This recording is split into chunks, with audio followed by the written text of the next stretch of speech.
Plants have many adaptations to help them survive in their environment, where they may be competing for light, water, space, or nutrients from the soil.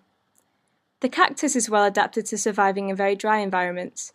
Cacti minimize their surface area by replacing leaves with spines. This is so that they don't lose too much water through transpiration. The less surface area they have exposed to the outside air, the less water can escape out.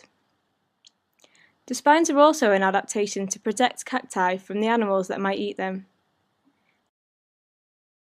Thick stems for storing water, and also a waxy coating to stop water from escaping. And also, they have extensive root systems to collect water from a large area. Some organisms have adapted to live in extreme environments. We call them extremophiles.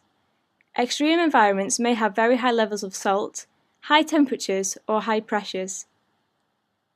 The Aquifex genus of bacteria is an example of an extremophile. The bacteria live in hot springs that can reach up to 205 degrees Fahrenheit, an extremely hot environment which would be intolerable for most other organisms.